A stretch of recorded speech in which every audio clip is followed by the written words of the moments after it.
everyone. Welcome to my podcast. My name is Ramkiran Balal, and I'm going to get you a series of podcasts that might be of interest to you all. Today, my topic is a very interesting and crucial one that is of sports and fitness for children in India. And my guest for the day is a girl who's pursued sport and made it a lifestyle. I'm talking about a girl who's played tennis since the age of 4 up until now. And I've had the privilege of training her for about 6 years. I'm inviting Chandrika and her dad to the show. Welcome, Chandrika and Praveer. Hi, how are you all? We're good. How are you? So, Chandrika and Praveer, this is a podcast about sports and fitness for children. Okay. You understand that it is a very important topic, at least in our country. It's kind of not prioritized, if I might use that word. Having known both of you for about 6 years now, I think you're a classic example as to how a parent should actually approach this whole thing about sports and fitness.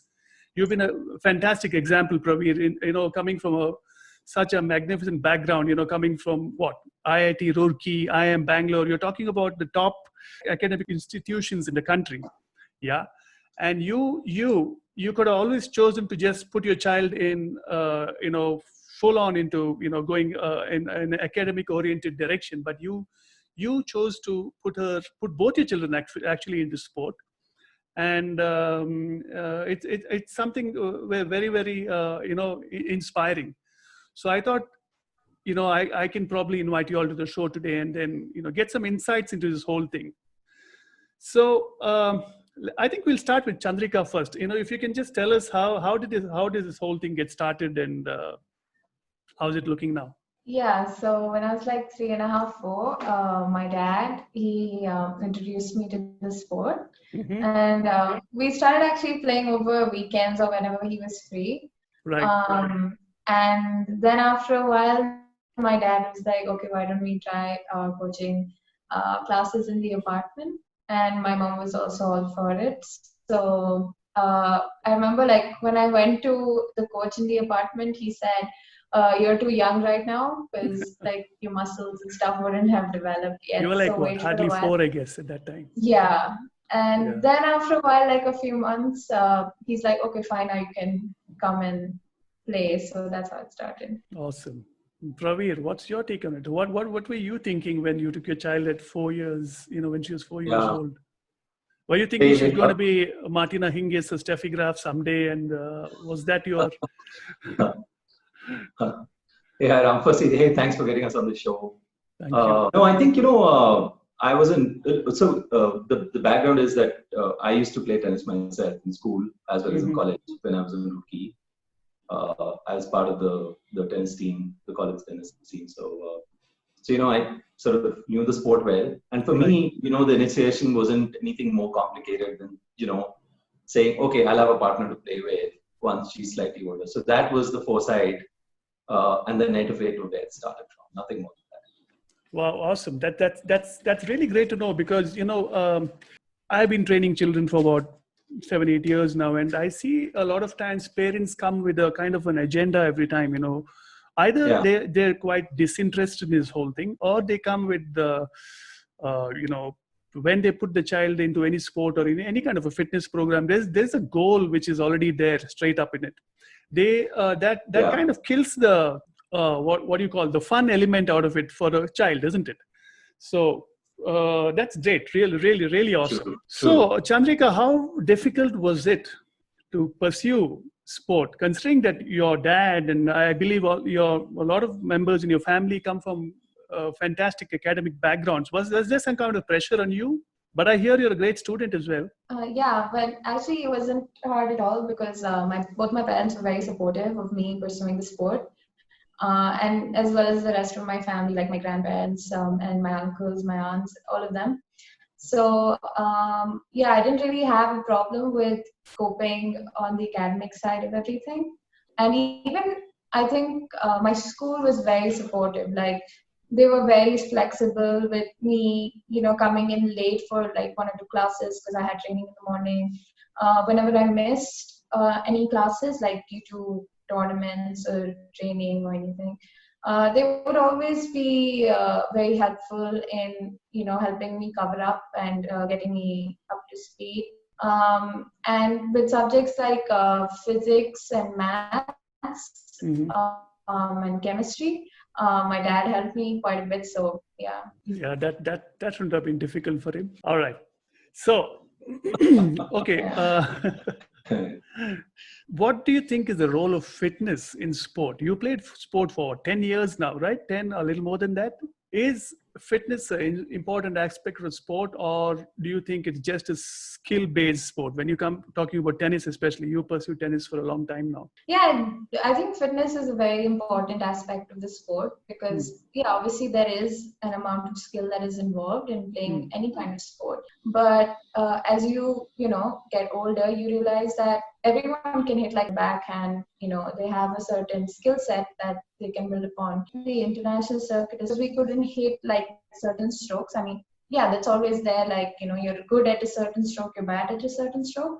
But I think the real difference that I did notice was a lot of the girls I played on the circuit were a lot fitter than I was, and that's where it really made the difference. Yeah, I think Ram, the two things sort of tend to feed into each other as well, right?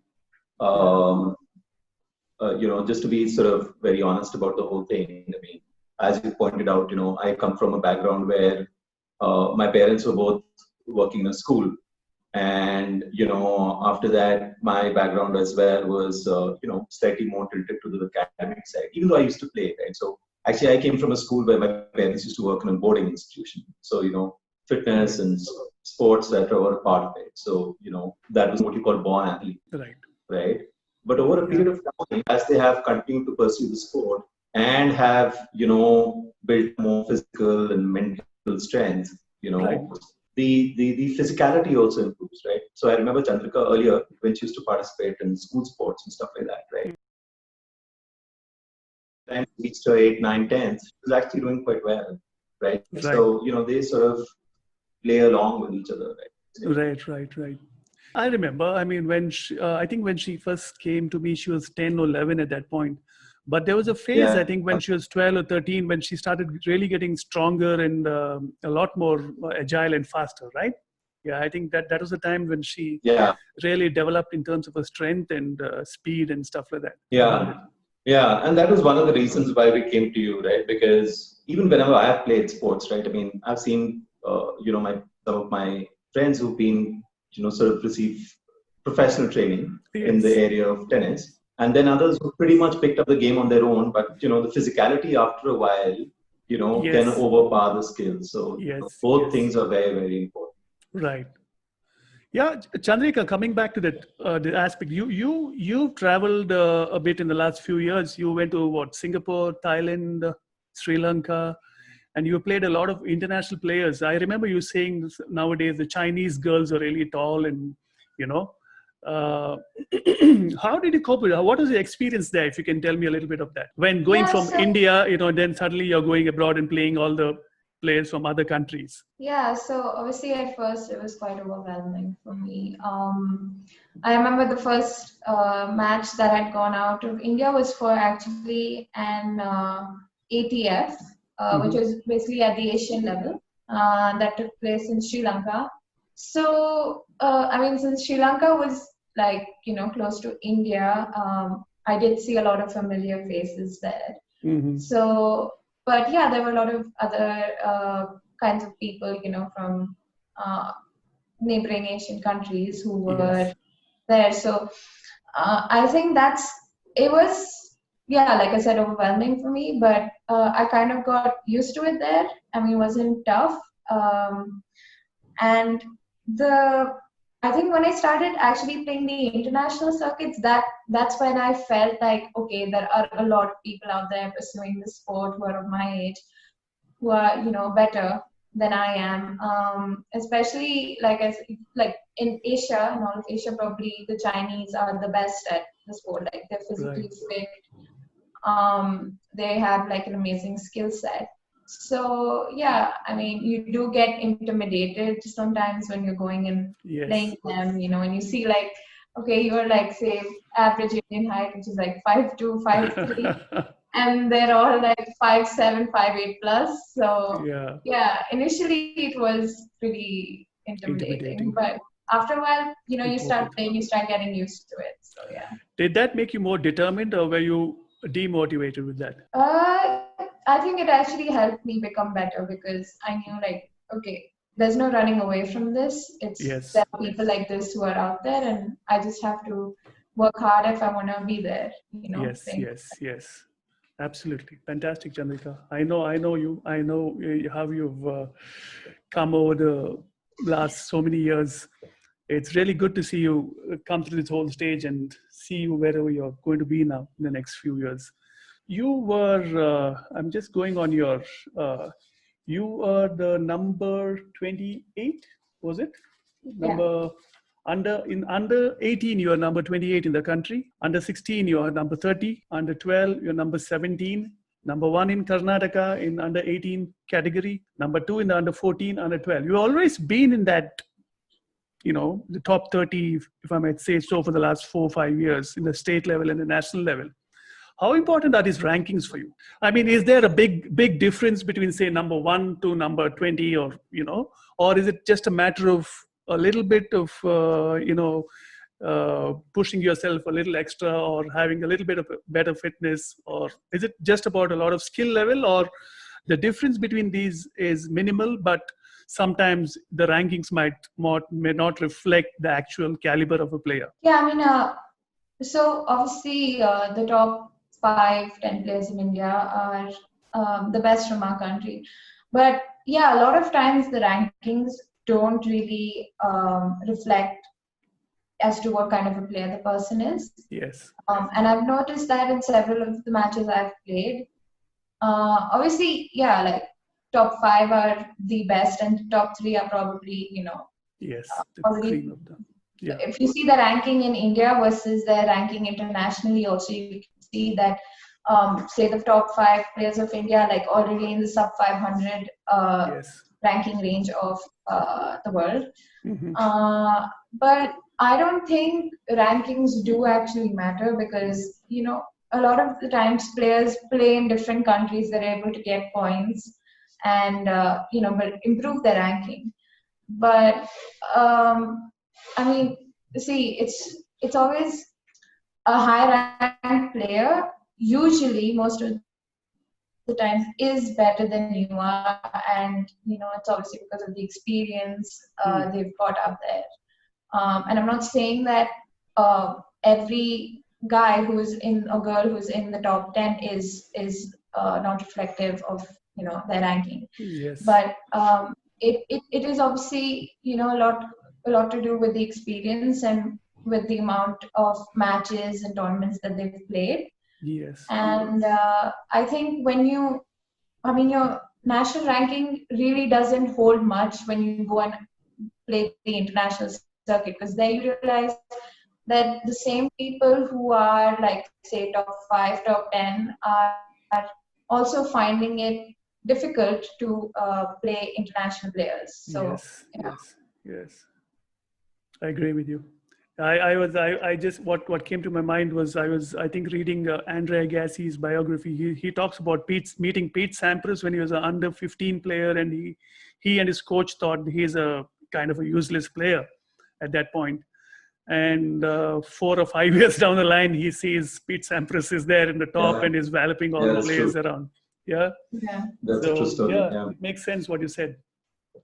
Okay, I want to take you to one more instance. I think when you were age 11, you won your first IATA tournament, where apparently you won 3 titles in a single day. The under 12 and 14 singles and under 14 doubles title.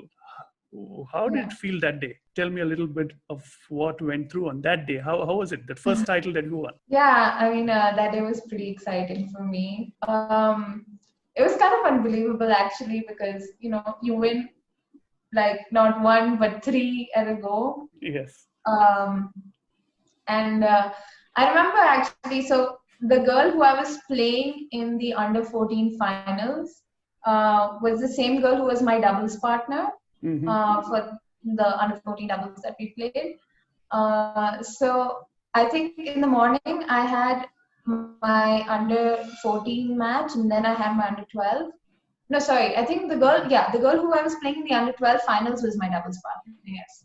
So Okay. I first had my under 14 finals, and then I had my under 12 finals, and then I played the doubles. So when we were playing the doubles, You're we were playing the same player. actually yeah. So when we were playing doubles, we were down. I think we won the first set, and then the second set we lost, and then we had like a tie break, a super Mhm. tie break, and we were down in that super tie break. And I remember my doubles partner's dad was standing, and he was screaming from there, three, three, three. You will just catch me.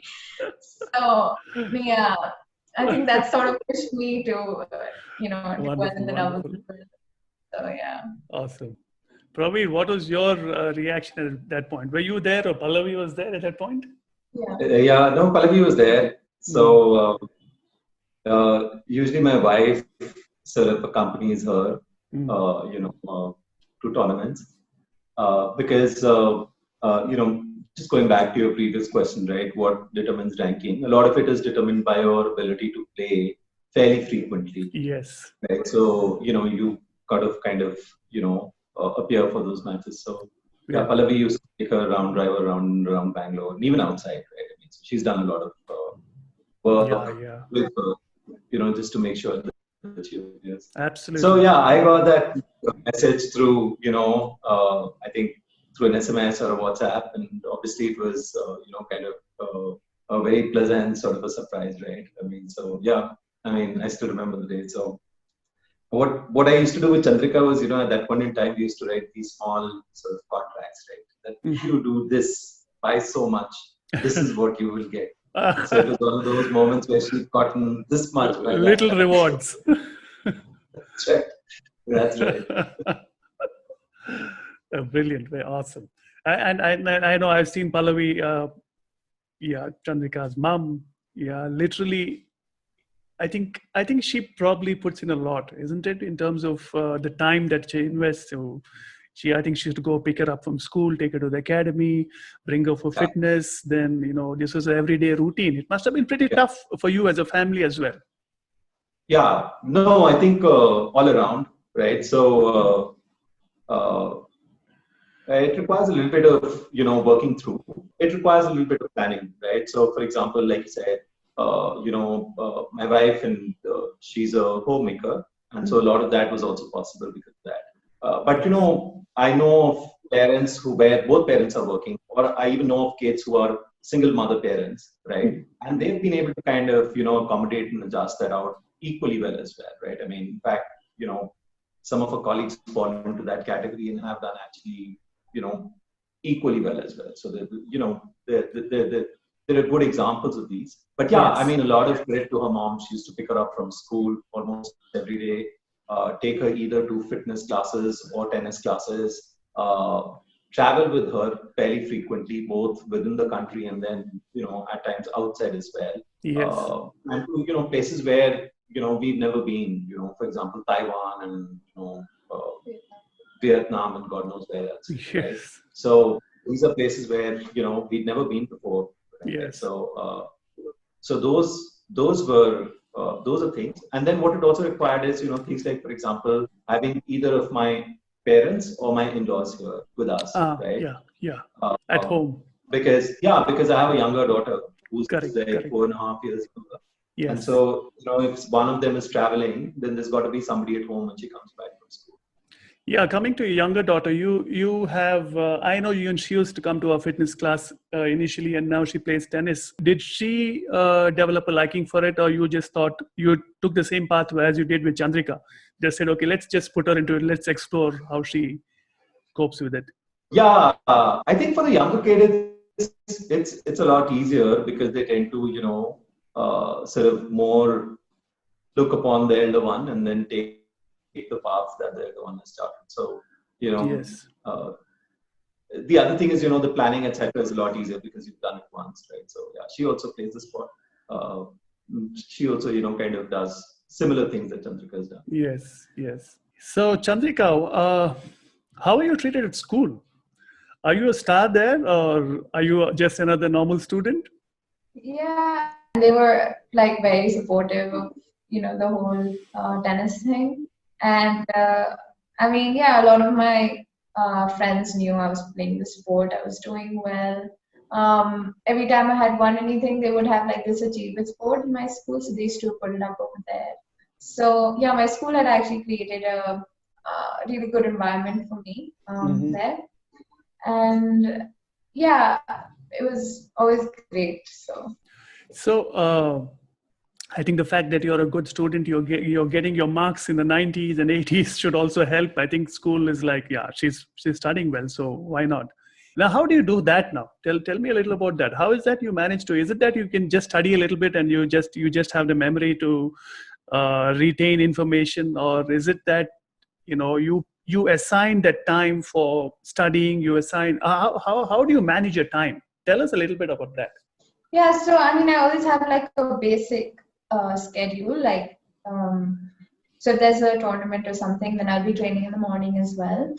Otherwise, it starts off with me going to school, and What time is then it? that's like at around 7:30, 7:30. And then I go to school, which starts at like 8. And then from 8 to 2:45, I had classes. And after that, I had tennis at like 3:30. And then I play from 3:30 to about 6:30. And then I come home. If I have fitness with you, then I would attend your class. Yes. And if not, then I would come home, take a break, and then get down to studying. Though I think it was over the weekends where I got to, really cover up a lot Right. portion-wise. And yeah, it was never too difficult because I had like a basic sketch of what I was going to be doing. And for how many years did you follow, say, a schedule like this? I think since probably like 8, 9. Yeah. That's a long time. Yeah. So I see you as you're kind of a talkative girl. I mean, you're not a quiet girl. You talk a lot. How do you, I mean, don't you feel like meeting friends and stuff like that? Do you do that? How often do you do that? Yeah, so obviously when I was in like low classes, I was able to hang out with my friends a lot more. There were times where I couldn't obviously make it to some of my friends' parties and stuff like that. And obviously as I went to the higher grades, it was not that frequent, that we could meet and stuff like that. But I never really felt like I was missing out or anything, because I knew if I wasn't meeting people from my school or from the apartment in general, I would be meeting people from tennis. So I didn't actually ever feel like I was missing out or anything. Praveen, what kind of a guidance? What's your advice to her? What is your normal advice? Say, for example, when she goes out, loses a match, comes back. What's the scene at home? What do you talk to her? Yeah, so we do talk about it. I'll just be kind of obviously if she wins a tournament, or if she plays a match where she's won someone who's well ranked, right? Then that is a topic of conversation. It's about how well she's doing and so on. And sometimes when things don't turn out the way that it is, right? There's a little bit of discussion around, okay, maybe this needs to be done more or that needs to be done more, etc. So yeah, it is a topic of conversation. Like I said, we started into this whole thing with fairly modest goals in life, right? Which was, let's have someone who I can play with in the apartment, right? That was where we started off from. And, as she continued and do more things, we continued doing other things for her, right? And then she started going to a tennis academy. Then she started traveling. First, she started playing within Bangalore. Then she started traveling and playing there. And, first she was playing the ITA circuit, which is the domestic All India circuit. Yes. And then later on, she participated in a few ATF or Asian Tennis Federation tournaments, and then in the international tournaments as well. So it's been kind of a build up over a period of time. And as things have progressed, you've also gotten more and more adjusted and accommodated to the whole idea that sometimes she'll win and sometimes she will not, and Yes. sometimes she will beat someone who's ranked well above her, and Correct. sometimes she'll lose to someone who's ranked well below her as well, right? So Yes. it Yes. cuts both ways, right? Yeah. Yeah. I remember. I think you once beat the number 3. Was it number 2 or number 3 in the country? And a couple of years back. Can't remember the ranking though, but it was a top player, and you're Yeah. quite ecstatic about it. Okay, Chandrika. So, if in what aspect of your life has you playing sport or being fit made a profound impact? Where do you think it has really, helped you?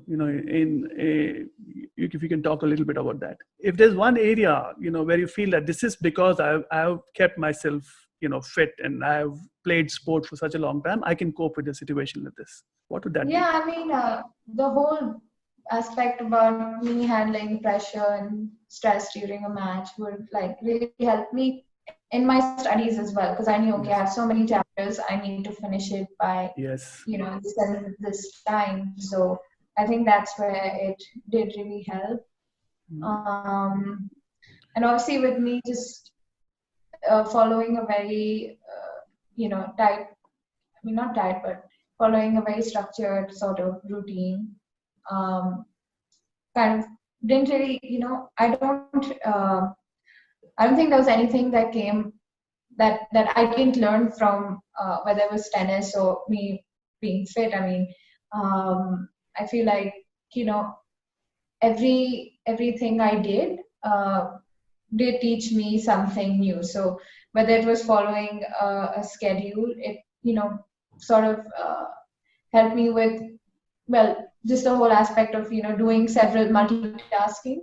Yeah. And yeah, and even like when I was playing, not playing, when I was participating in like school events, like running and basketball and stuff like that. Yes. I just felt because I was also pursuing another sport at the same time, it did really help me there as well. Yes. So yeah. That's a very interesting point you made. You see, this is what is told about how our child or a young adult should pursue sport or fitness, right? You play multiple sports in the beginning and then start zeroing down on one sport which you really want to pursue. So you said you play Yeah. basketball. Uh, did you play that because you just like playing it, or you wanted to take up one more sport, so you just started playing that? I think you played for your school as well with basketball. Yeah. Yes. Yeah. So actually, so when I was pursuing tennis, like when I was like I think 7, 8, there were other classes also that were happening within the apartment, like basketball and football.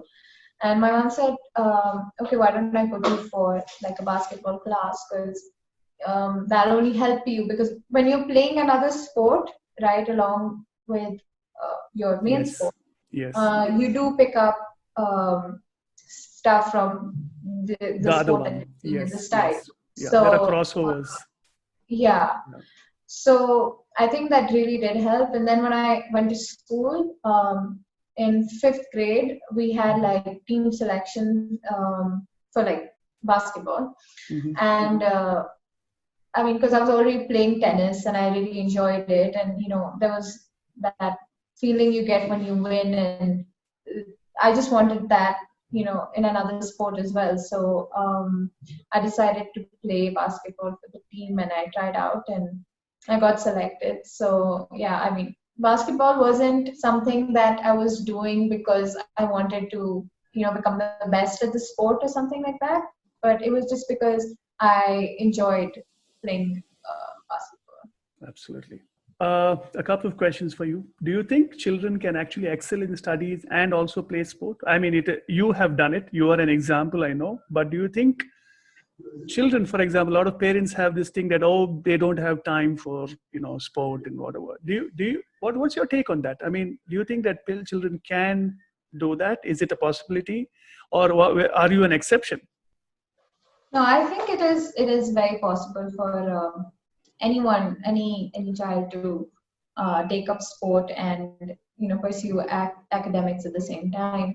And if you look at the example of my tennis academy, I know a lot of friends who are pursuing tennis at the same level of seriousness as I am, but are also doing pretty well in academics. Yes. Like Yes. everyone I know, like has scored 90% plus Wow. in both 10th and 12th, and That's um, phenomenal.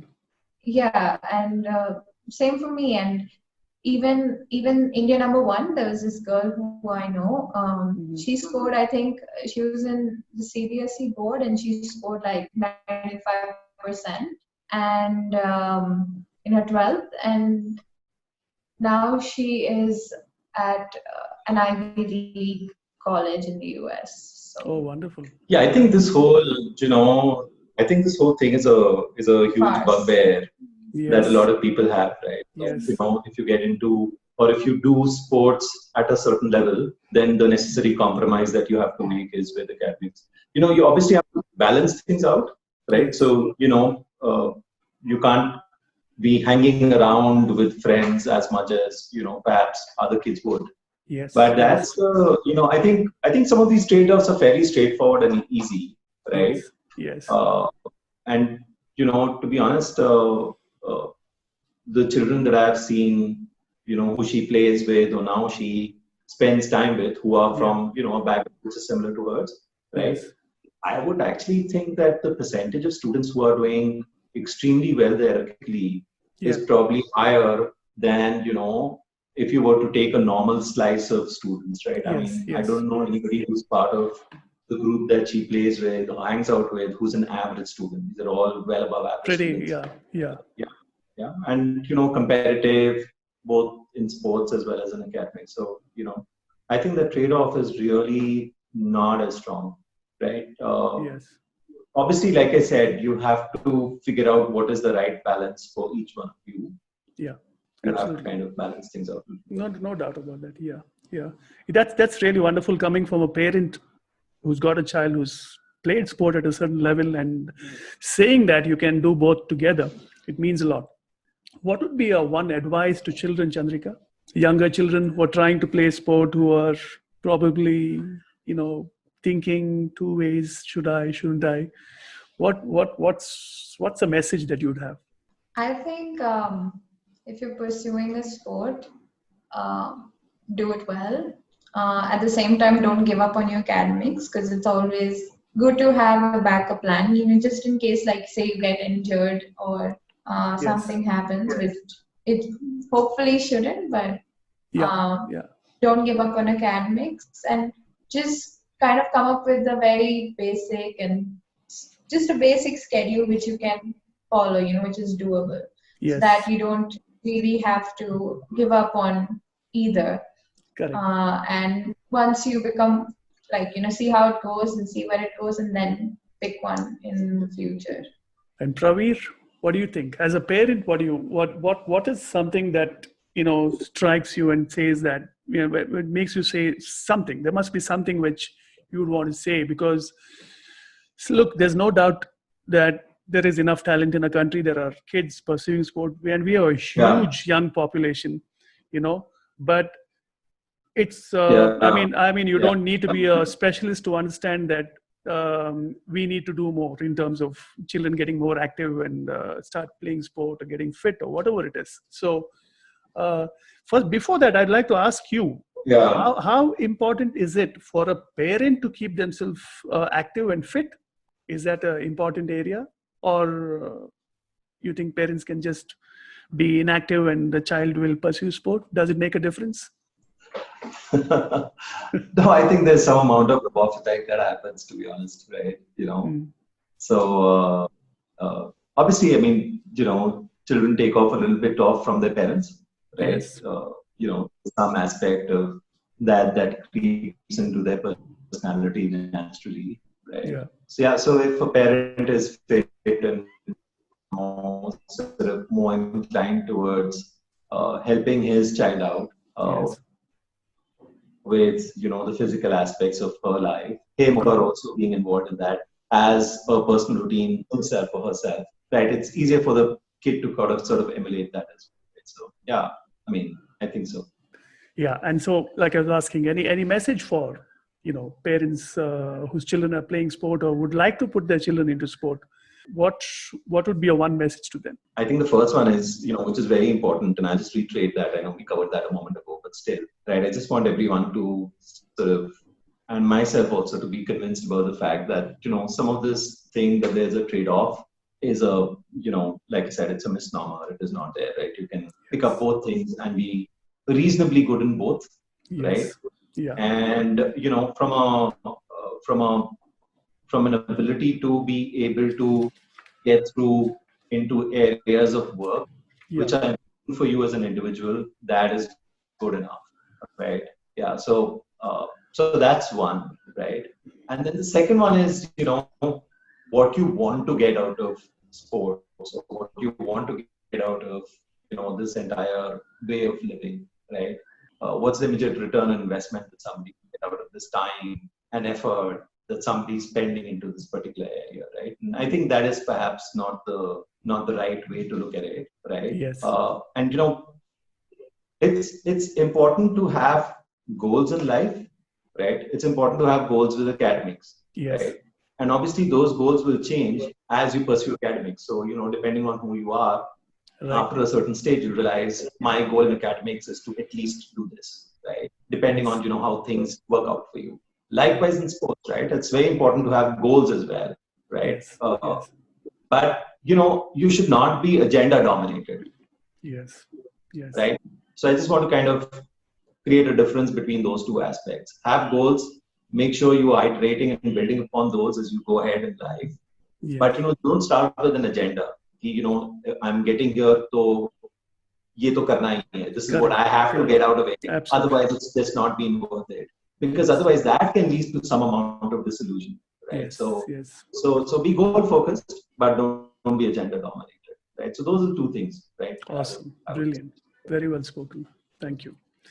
So finally, Chandrika, you are joining Stony Brook University in New York as a student as well as a member of the NCAA Division I women's tennis team. How does that look for you? What are you looking forward to? This is a major step, if I'd say. You're actually going to the US and you can actually pursue your passion of playing tennis there and study as well. Yeah, so that's why I wanted to go abroad, to the US, because that's where the college tennis circuit there, for actually not just tennis, for any sport over there, is pretty strong. It's probably the best kind of players that you are going to be playing with over there.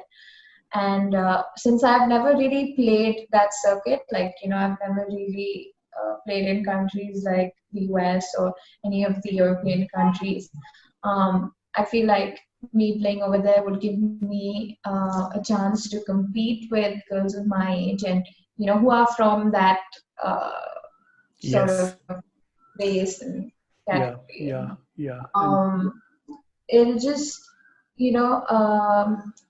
I think it kind of gives me an opportunity to even pursue my academics, because the university that I'll be joining is pretty good, even academics wise. And I'm just looking forward to the whole experience of it.